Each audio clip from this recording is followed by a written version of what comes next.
Hello students, कैसे हैं? बढ़िया, फर्स्ट क्लास। चला जाए आज अपने क्वेश्चन नंबर 3 की ओर।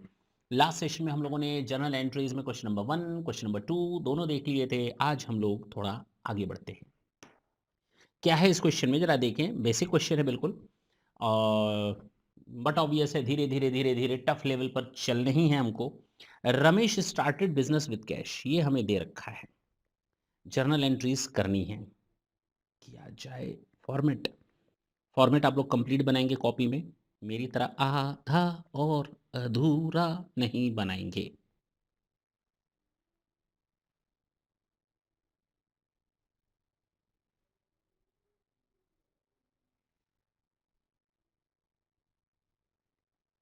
चलिए,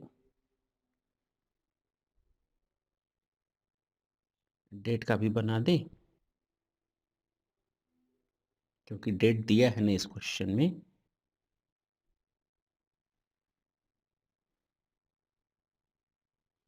चलिए, बन गया आपका डेट। ओ, date, particular, ledger folio, debit amount and credit amount. किसकी बुक्स में करनी है? रमेश की बुक्स में करनी है। तो हम लिखेंगे journal entries and the books of Ramesh. Ramesh नहीं, रमेश। अच्छा, किस मंथ का है? अप्रैल, 19 मंथ्स का। पहला बोलता है रमेश ने बिजनेस स्टार्ट किया 1 अप्रैल को 1 लाख रुपए से, वो भी कैश ले आया। क्या ले आया? कैश ले आया। कब ले आया? 1 अप्रैल को। कितना? 1 लाख। तो कैश बिजनेस में आया, तो बिजनेस में कैश अकाउंट डेबिट कितना? 1 लाख।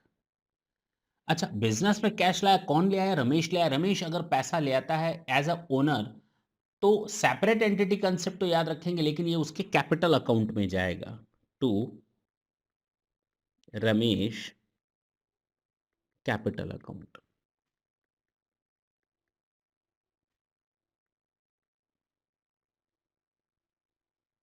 अच्छा, फिर कहता है paid for repair of premises, same date में 10,000 रुपए रिपेयर के लिए पेमेंट किया है, प्रीमाइसिस के रिपेयर के लिए।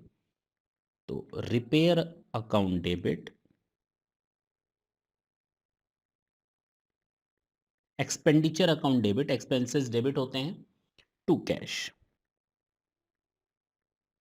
10,000।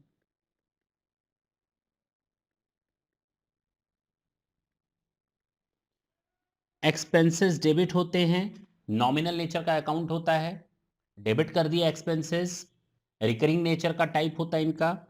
क्या जा रहा है जेब से? एसेट कम हो रही है, कैश जा रहा है, क्रेडिट कर दो। रियल अकाउंट होता है cash. Paid into bank, bank में 70,000 2 अप्रैल को पेमेंट किया है। 2 अप्रैल को बैंक में पेमेंट किया है। बैंक में पेमेंट किया, यानी बैंक में पैसा बढ़ा। रिसिपिएंट कौन है? बैंक, चाहे एसबीआई हो चाहे पीएनबी हो, पर्सनल अकाउंट होता है। 70,000 ऐड हो गया, लेकिन गया क्या मेरी जेब से? कैश। तो लिख दो टू कैश। मेरा कैश कम हो गया, दैट इज 70,000। नेक्स्ट, 3 अप्रैल को goods bought for cash, goods buy किया है। तो गुड्स अकाउंट डेबिट, फिलहाल जो मैंने लास्ट सेशन बताया था, गुड्स अकाउंट डेबिट की जगह हम लोग परचेज अकाउंट डेबिट करेंगे। कितने रुपए से? 5,000 से। नहीं नहीं नहीं नहीं, 5,000 नहीं, 25,000 है।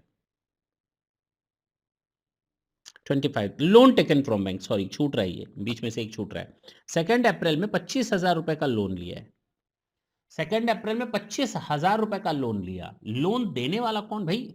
लोन लिया, लोन लिया, लोन लिया। मैं बैंक के पास गया, बैंक ने मेरे कहा कि भाई तुम्हारा हमारे यहाँ बैंक अकाउंट ओपन है, हम तुम्हारे यहाँ बैंक अकाउंट में प्लस कर दे रहे हैं पैसा। उसने मेरे बैंक अकाउंट में प्लस कर दिया। तो एसेट अगर बढ़ती है तो क्या होता है? डेबिट होता है। ठीक है, बैंक अकाउंट डेबिट हो गया। लेकिन दूसरी तरफ से मुझे लोन का पेमेंट भी तो करना है, दैट इज अ लाइबिलिटी। तो bank loan is a separate account, this is the liability, और लाइबिलिटी जब बढ़ती है तो क्रेडिट होता है।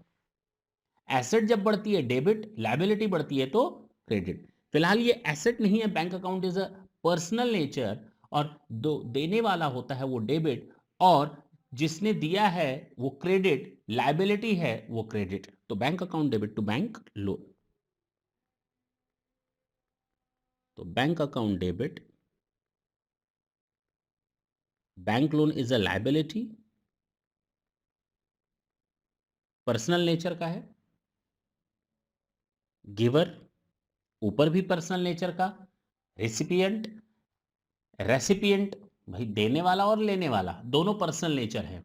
वही बैंक दे रहा है, मेरे ही बैंक अकाउंट में ट्रांसफर कर रहा है। लेकिन bank loan, bank loan, bank loan आपके लिए लायबिलिटी है, और बैंक अकाउंट आपके लिए एसेट, यानी कि एक तरह से कह सकते हैं पर्सनल नेचर का है, जिसमें रेसिपिएंट को डेबिट करना है।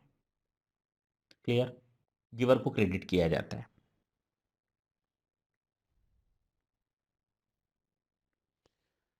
अच्छा जी, बॉट गुड्स फॉर कैश कितना, 5000। तो गुड्स बॉट किया है तो purchase account debit, last session में पूरा बताया था। और कैश में खरीदा है तो कैश जेब से गया है 5000 का।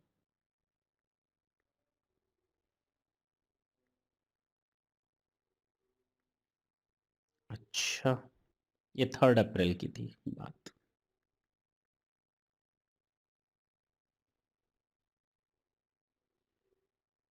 4 अप्रैल में पैसा बैंक से निकाला है कैश। 4 अप्रैल में कैश निकाला है ऑफिस पर्पस के लिए। अब एक बात बताओ, हमने कैश निकाला तो मेरे हाथ में क्या आया, cash account debit.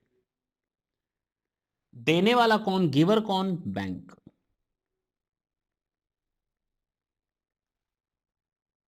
Sir office expenses, ठीक है, जब एक्सपेंसेस होगा तो उसको खर्च को खर्च करेंगे। कितना खर्च, कितना निकाला है कैश, ये निकाला है 1000।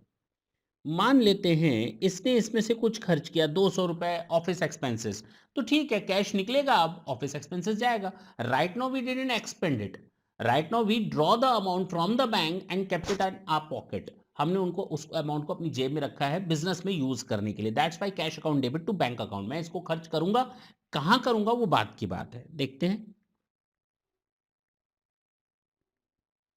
अच्छा, बॉट गुड्स फ्रॉम श्याम, 13 अप्रैल को 22,500 का सामान खरीदा है श्याम से, तो परचेज अकाउंट डेबिट। लेकिन कैश नहीं खरीदा, सर आपको कैसे मालूम, क्योंकि पार्टी का नाम दिया है, लास्ट सेशन बताया था। तो टू श्याम, 22,500। क्लियर?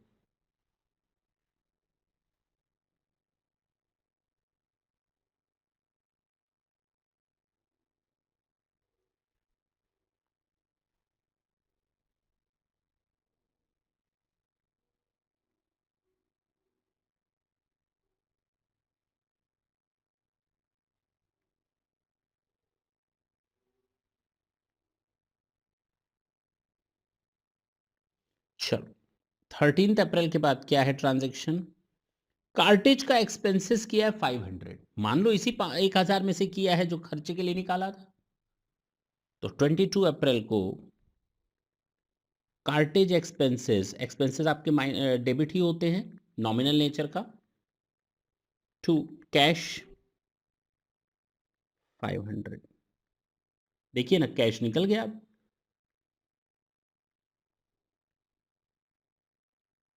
22 अप्रैल को था, 20 अप्रैल को।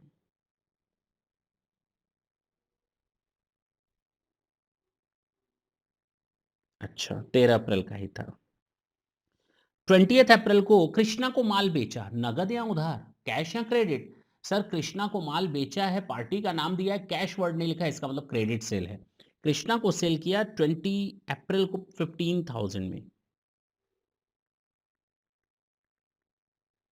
तो कृष्णा अकाउंट डेबिट,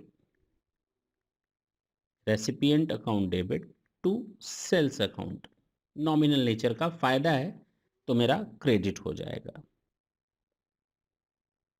15,000 का।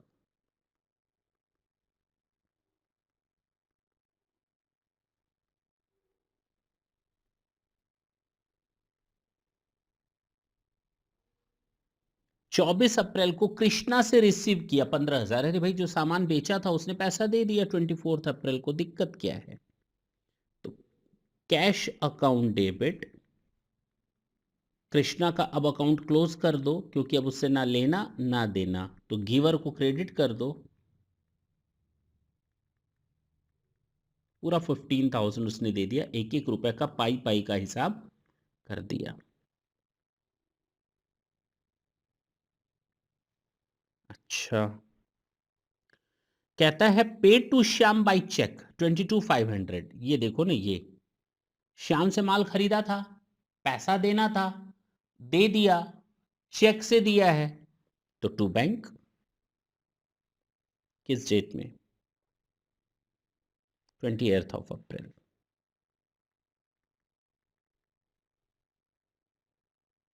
Shyam account debit to bank.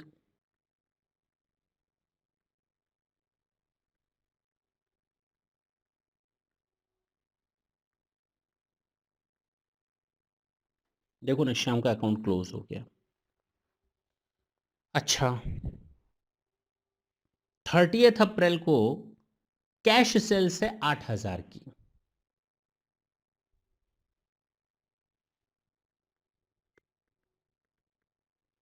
Cash sales है तो कैश आएगा मेरे हाथ में, रियल नेचर का है।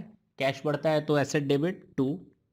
सेल्स मेरा प्रॉफिट है, नॉमिनल नेचर का है, तो मेरा क्रेडिट होगा 8,000। सॉरी।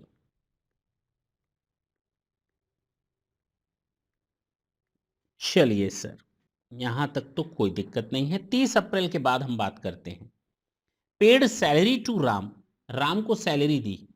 राम को सैलरी दी 30 अप्रैल को। जब आप नॉमिनल नेचर का एक्सपेंडिचर करते हैं ना, तो आप, कई लोगों के दिमाग में आता है sir Ram account debit to cash कर दीजिए, क्योंकि रेसिपिएंट तो राम है।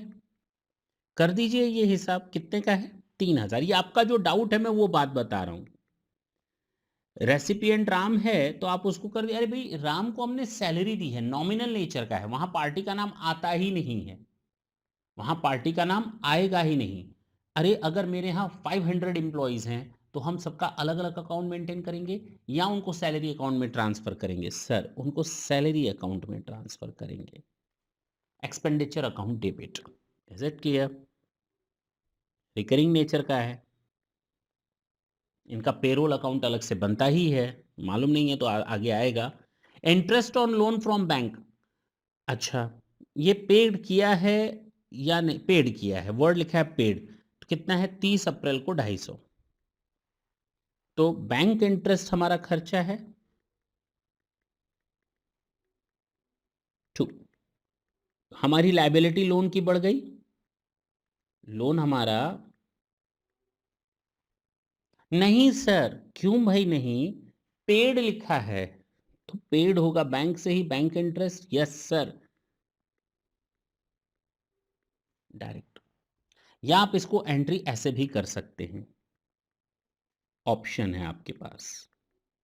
पहला, bank interest account debit to bank loan. पहले तो बैंक लोन बढ़ा दो, क्योंकि बैंक लोन के अगेंस्ट ही हमको इंटरेस्ट देना है। कितना? 250। और तुरंत पे कर दो bank loan account debit to bank. Paid हो गया है ना? कितना? 250। अब दोनों की कंबाइंड एंट्री हमने यहां की हुई है। ये आपके ऊपर है कि आप सेपरेट सेपरेट एंट्री करें या आप इस तरह की कंबाइंड एंट्री कर लें। That's it. लास्ट एक और एंट्री बच गई है शायद। क्या है?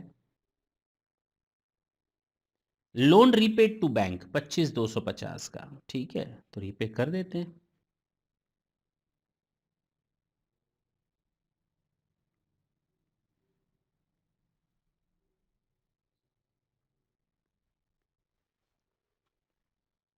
तो bank loan account debit to bank.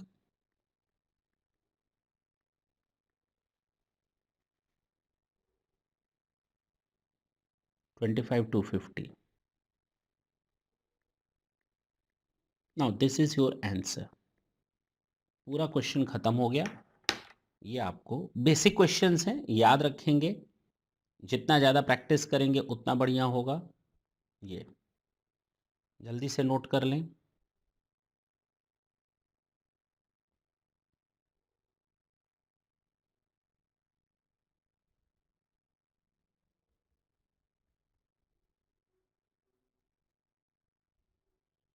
ठीक, चलिए सर नेक्स्ट क्वेश्चन की ओर मूव करिए। Question number 4।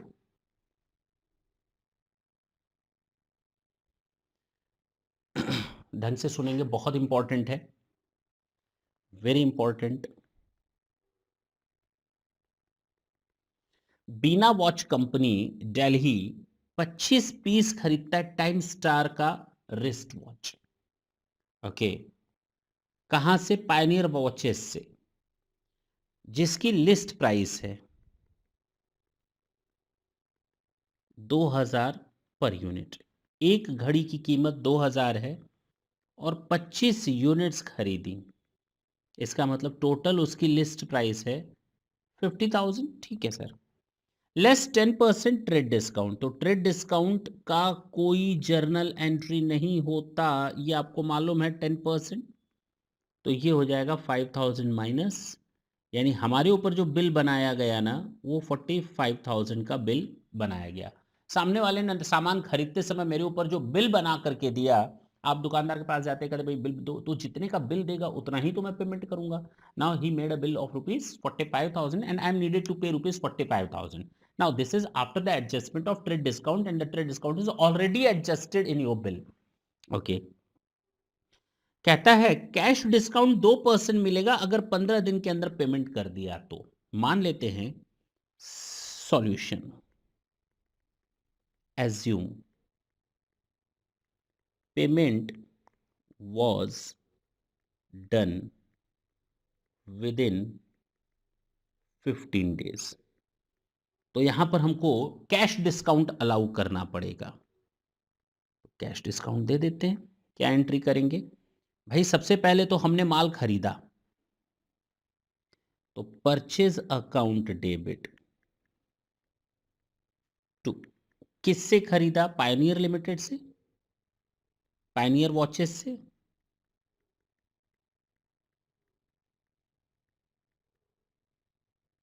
कितने का सामान खरीदा? दिख रहा है 45,000 का। और उसके बाद हमने इसको पेमेंट कर दिया। ये है at the time of purchase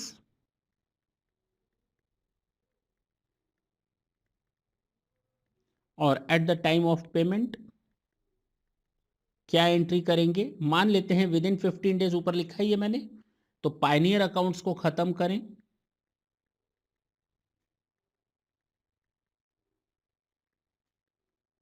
account खत्म 45,000 का।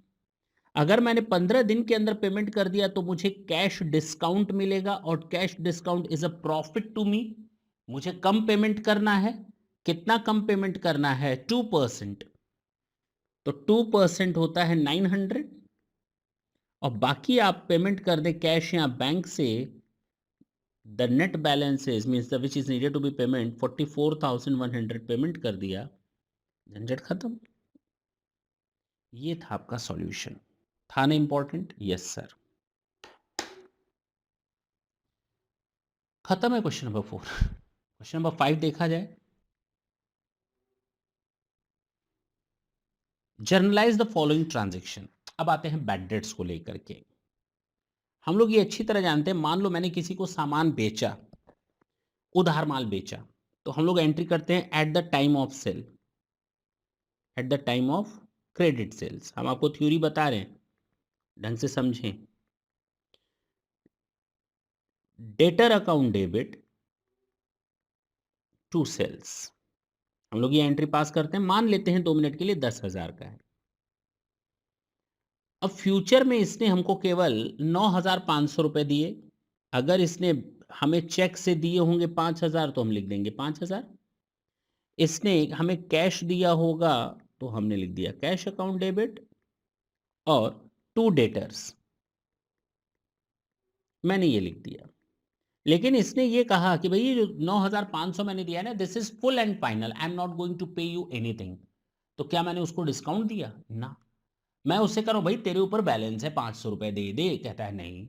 क्या मैं डिस्काउंट मान लूँ? नहीं, क्योंकि मैंने तो उसको कोई डिस्काउंट दिया ही नहीं। वो ज़बरदस्ती की बात कर रहा है और वो दे नहीं रहा।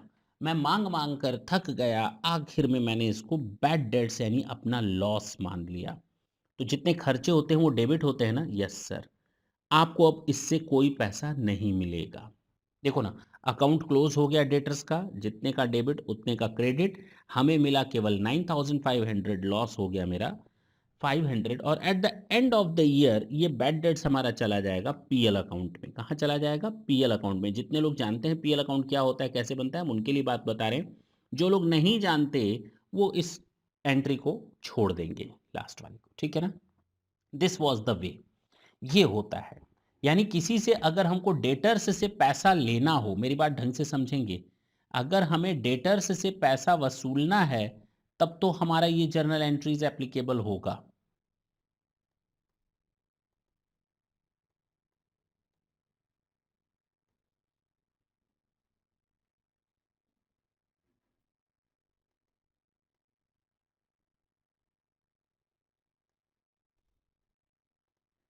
ठीक?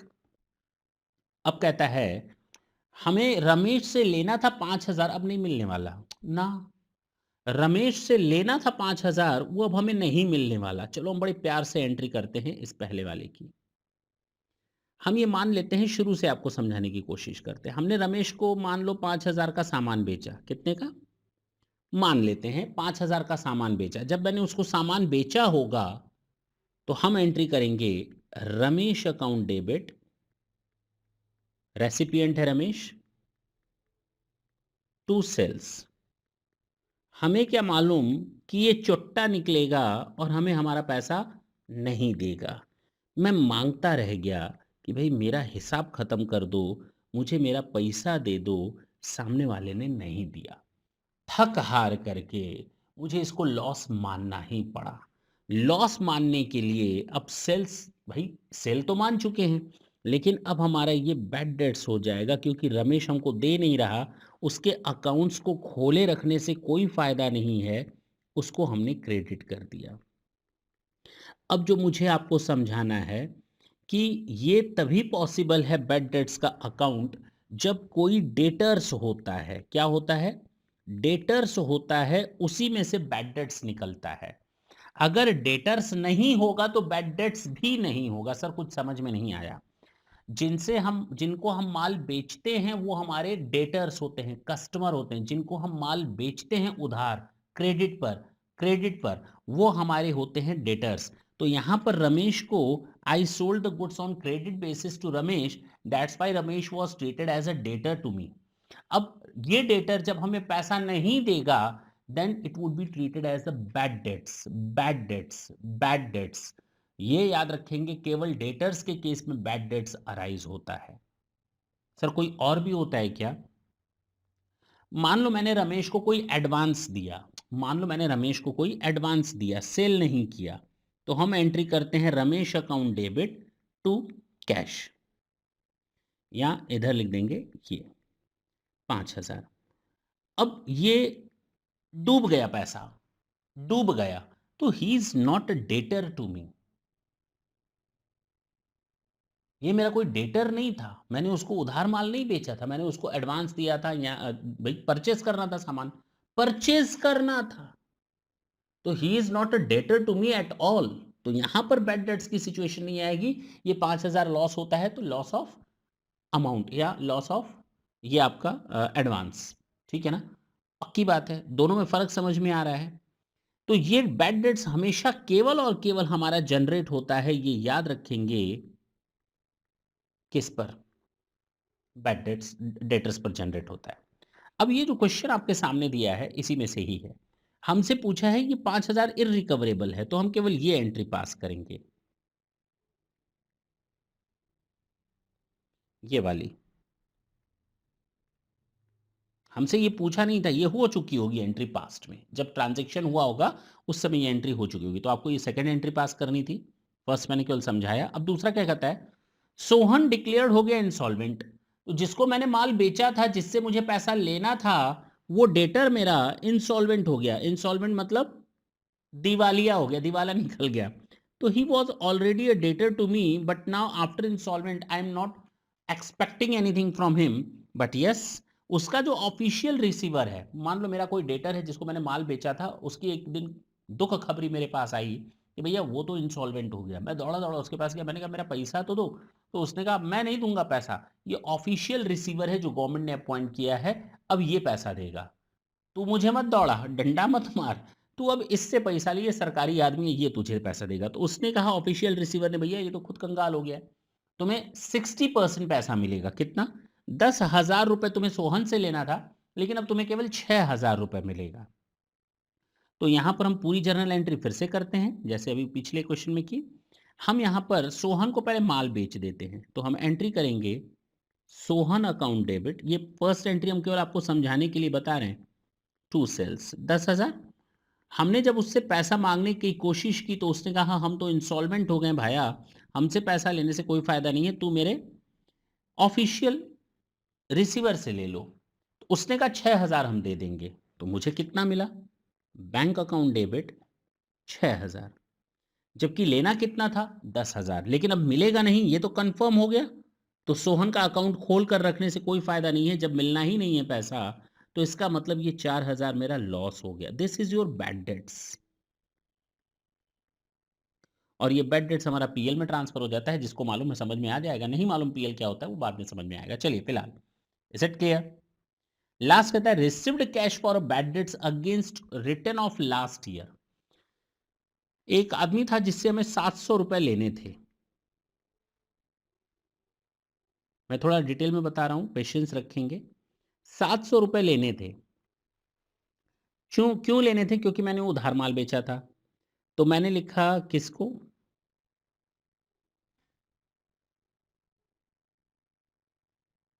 मालूम नहीं कौन था, मान लेते हैं एक्स।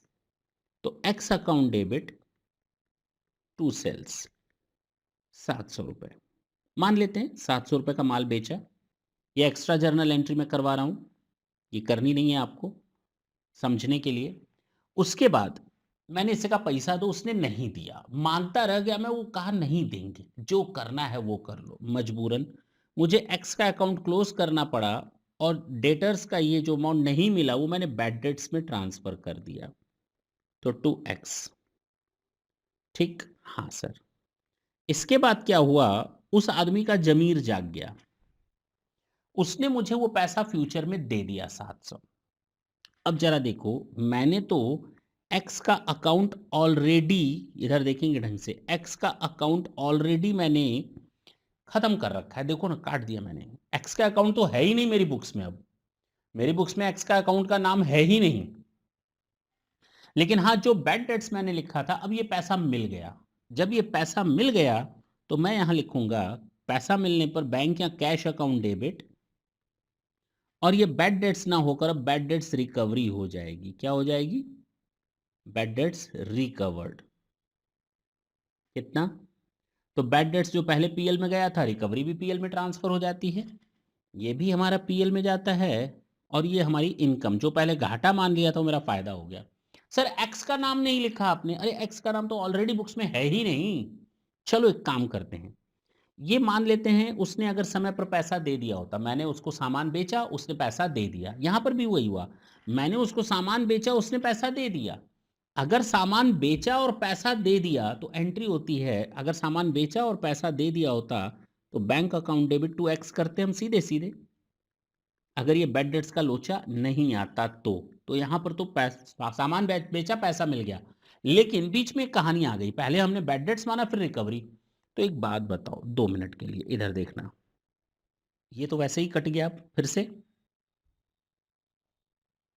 देखो, एंट्री वही बनी। फर्स्ट एंट्री क्या? X account debit to sales. दूसरी एंट्री क्या? ढंग से सीखेंगे ये। दूसरी एंट्री क्या बनी? Bank account debit to X. Bank account debit to X. अगर मुझे पैसा मिल गया तो bank account debit to X. देखो ना, बैड डेट्स डेबिट क्रेडिट खत्म हो गया, दूसरी एंट्री क्या बनी, bank account debit to X. वो यहाँ पर भी अंतर ये पार्ट पार्ट में बनी, पहले मैंने बैड डेट्स में कन्वर्ट किया, फिर बैड डेट्स को रिकवर कर लिया। Is it clear? पहले बैड डेट्स में कन्वर्ट किया, फिर बैड डेट्स को रिकवर कर लिया। This was the happening.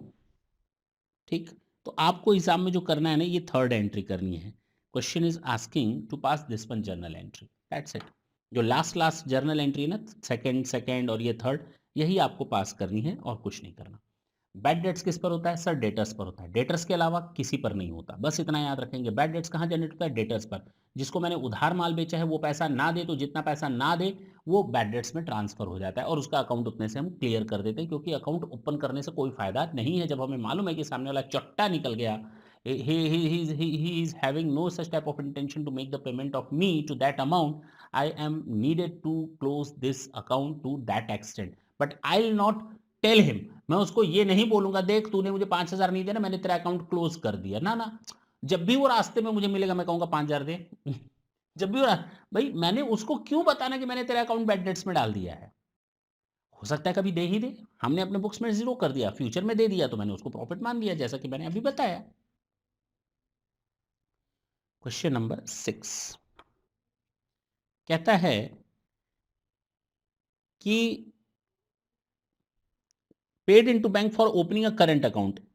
Current account open किया, पर्सनल एक्सपेंसेस के लिए विड्रॉ किया, बैंक से विड्रॉ किया, पर्सनल यूज के लिए विड्रॉ किया, फिक्स डिपॉजिट किया, एक चेक रिसीव किया जिसका, ठीक है, सबकी जर्नल एंट्री अलग अलग कर दी जाए।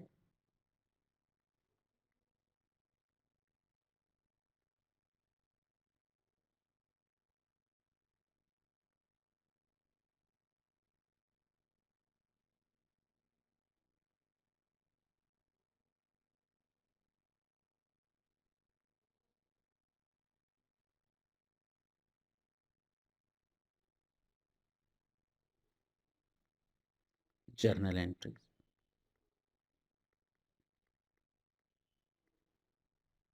चलिए फर्स्ट है 1 अप्रैल 19 को। पहली एंट्री कहता है 20,000 से हमने बैंक अकाउंट ओपन किया, तो कैश मैंने निकाला होगा और बैंक में डाला होगा तभी तो बैंक अकाउंट ओपन हुआ। तो बैंक रेसिपिएंट है और रेसिपिएंट हमेशा डेबिट होता है, तो बैंक पर्सनल नेचर है 20,000 से, और जेब से क्या गया? कैश। कैश मेरा रियल नेचर का एसेट कम होती है तो क्रेडिट होता है। अब मैं बार बार ये सब लाइनें बार बार यूज नहीं करूंगा, धीरे धीरे मैं इन चीजों को हटाऊंगा। अच्छा, दूसरा ट्रांजैक्शन क्या है? Withdrawal for personal expenses. Personal expenses के लिए बैंक से निकाला, पर्सनल एक्सपेंसेस के लिए हमने बैंक से निकाला। अगर बैंक से निकाला तो हम एंट्री करते cash account debit to bank. मेरी बात ढंग से समझेंगे, बहुत इंपॉर्टेंट ट्रांजैक्शन है, यहां पर ढंग से सुनेंगे, बहुत फर्क होता है। 1,000 रुपए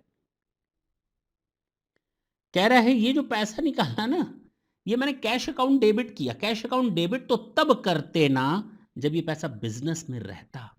ये पैसा बिजनेस में नहीं रहा, ये हमारा पर्सनल है, ये आप निकाल कर घर में ले गए। कहाँ ले गए? पहले पैसा निकाला फिर घर में ले गए, तो दूसरी एंट्री पास कर सकते हैं, drawing account debit to cash. या दोनों के लिए कंबाइंड एंट्री कर सकते थे, 1,000 रुपए घर ले गए आप, पहले कैश निकाला फिर घर ले गए, क्या दिक्कत है? कोई दिक्कत नहीं सर, लेकिन मैंने कहा इन दोनों के लिए आप एक कंबाइंड एंट्री कर सकते थे।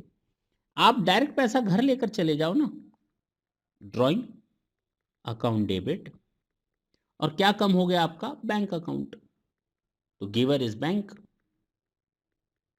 You can pass this one journal entry also. Otherwise, you have an option to bring the cash first into your business and after that you can draw it for your personal purposes. अच्छा, third है withdrawn from bank. Again withdrawn, देखो ना, पहले भी निकाला लेकिन पहला personal के लिए था, दूसरा मालूम नहीं, ये बिजनेस में ही रखा रह गया। 3,000 रुपए किस डेट को है? 3 अप्रैल को। मैंने फिर बैंक से निकाला पैसा, तो मैंने एंट्री की cash account debit to bank, लेकिन इस पैसे को मैं घर नहीं ले गया, तो दूसरी एंट्री नहीं पास होगी, ये पैसा बिजनेस में ही रहा। प्रॉब्लम क्या है? अगर घर ले गए होते तो फिर एंट्री पास कर देते। यहाँ पर तो उस एंट्री को पास करने की ज़रूरत नहीं है ऊपर वाले की तरह। पहले पैसा निकाला, घर ले गए, यहाँ पैसा निकाला लेकिन घर नहीं ले गए, ये बिज़नेस में ही पड़ा रहा। फ़र्क समझ में आया? फोर्थ को कह रहा है पर्सनल यूज़ के लिए फिर 2000 निकाला।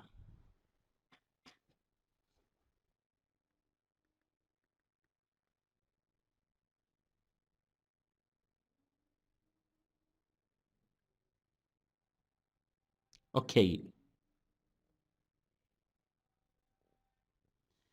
Okay, I did a mistake. Sir कहाँ मिस्टेक हो गई? ये मैंने मान लिया था पैसा बैंक से निकाला, लेकिन ऐसा नहीं है। पैसा बैंक से यहाँ निकाला। ओके, पहले वाले में सीधा कैश ले गया ड्राइंग। कैश बैंक से नहीं निकाला, मेरी बात ढंग से समझे। पहले वाले केस में ये देखिए वापस आए, बैंक से पैसा निकाला तो मेरे हाथ में क्या आया? Cash account debit to bank. जब बैंक से पैसा निकालेंगे तो कितना? 2000। और इस पैसे को हम घर ले गए तो हम एंट्री करेंगे drawing account debit to cash 2000। लेकिन पहले वाले और इस वाले में फ़र्क है। सर कौन सा फ़र्क आ गया? पहले वाले में बैंक वर्ड नहीं लिखा था, मेरे दिमाग में पता नहीं कहाँ से बैंक आ गया। विड्रॉल फॉर पर्सनल एक्सपेंसेस, तो कैश जो था मेरे बिजनेस में उसी को निकाल लिया। तो कैश अकाउंट निकाल लिया, drawing account debit to cash, ये एंट्री नहीं होगी आपकी। ये एंट्री पास नहीं होगी फर्स्ट वाले केस में। और ये भी नहीं होगा, यहाँ डायरेक्ट वही एंट्री रहेगी जो आप जानते हैं, drawing account debit to cash. Combined entry नहीं होगी, यहाँ कंबाइंड एंट्री होगी। यहाँ आप कंबाइंड एंट्री कर सकते हैं, drawing account debit to cash, to bank, sorry. ठीक है ना? दोनों में फ़र्क समझ में आया? भाई यहाँ क्या था पहले वाले केस में?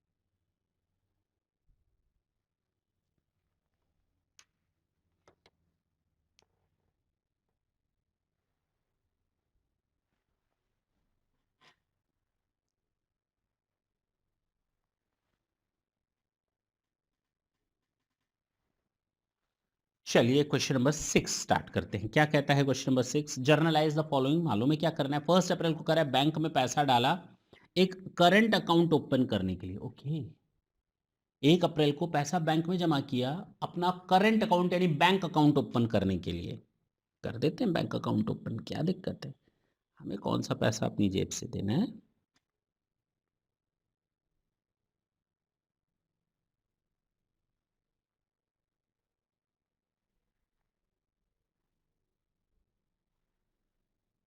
जर्नल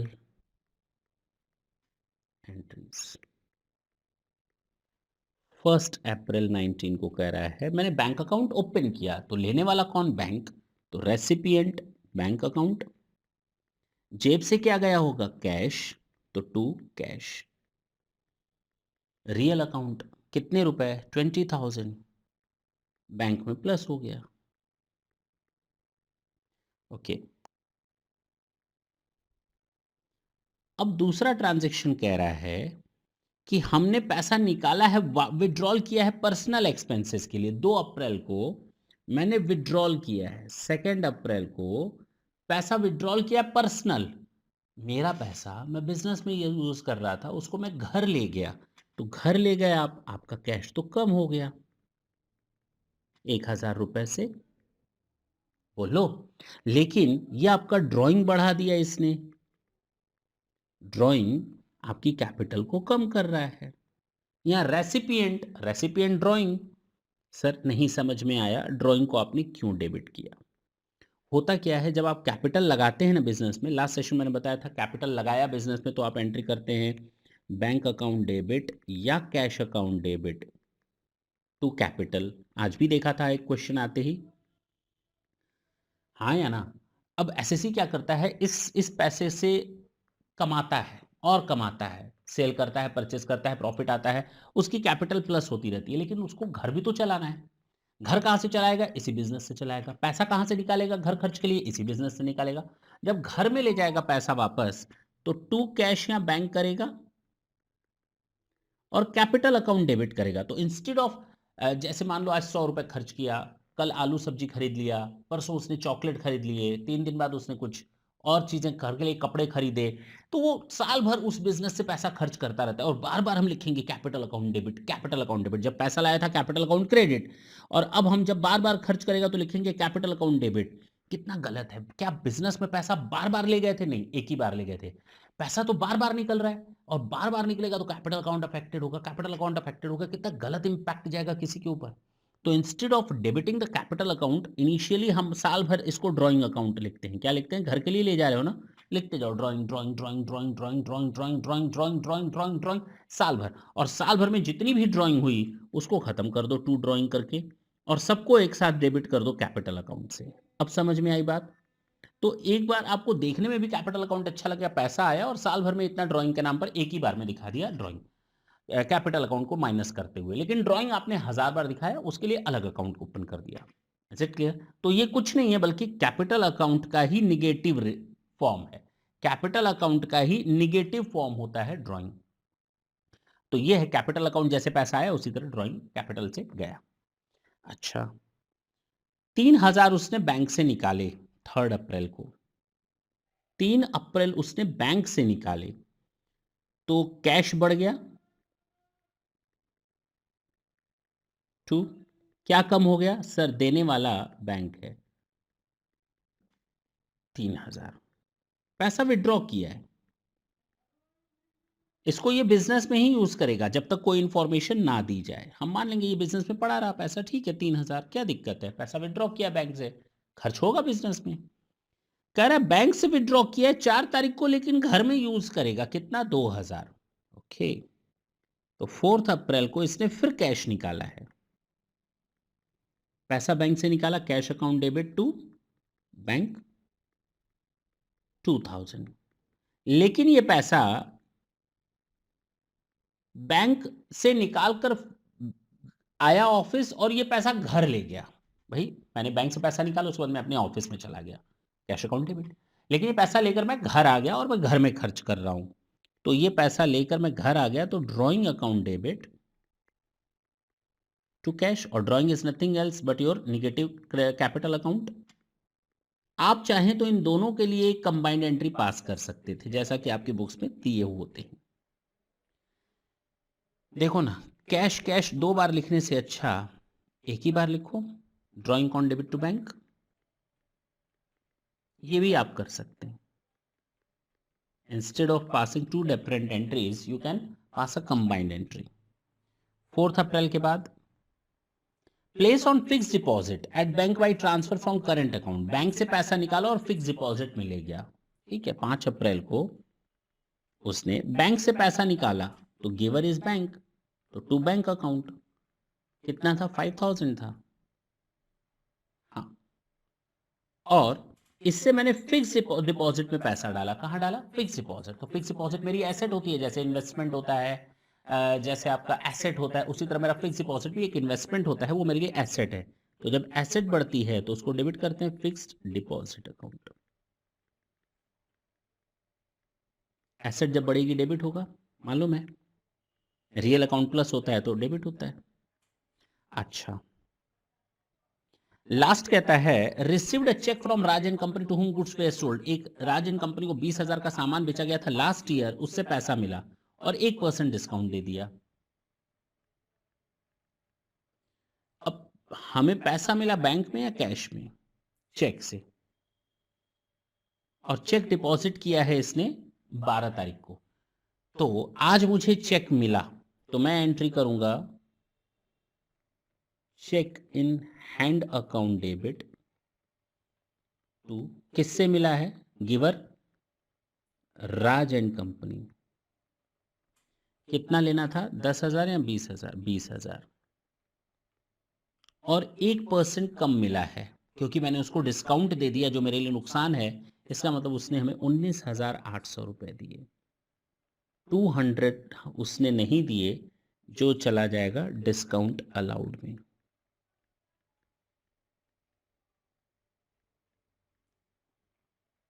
बोलो। सर चेक इन हैंड लिखेंगे। अभी 2 मिनट पेशेंस रखें।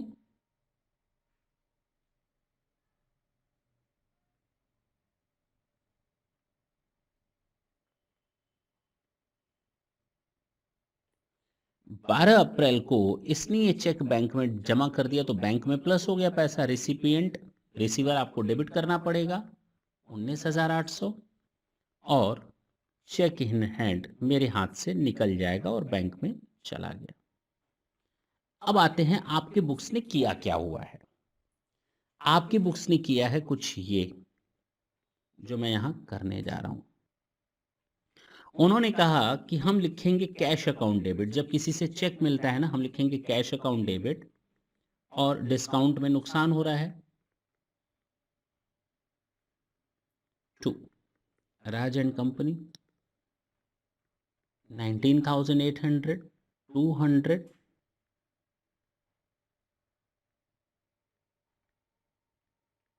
और फिर ये कैश निकल करके बैंक में चला गया तो bank account debit to cash.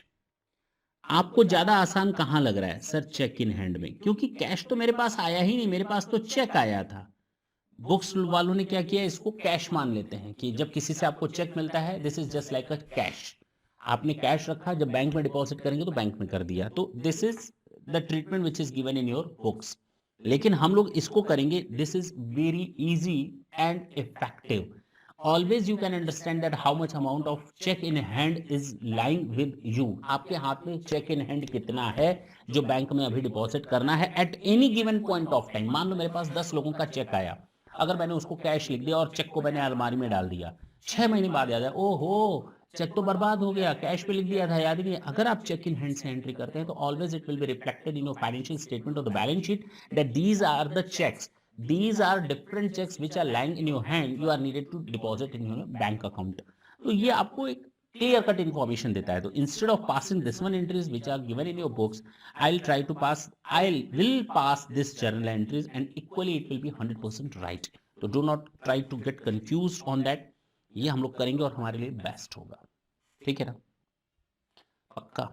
तो आज की क्लास बस इतनी। नेक्स्ट सेशन में फिर हम आपके सामने आएंगे। आज हम लोगों ने क्वेश्चन नंबर 6 तक देख लिया जी। नेक्स्ट सेशन में फिर 4-5 क्वेश्चंस देखेंगे, आगे बढ़ेंगे। तब तक के लिए tata and bye bye. Thank you, thanks a lot.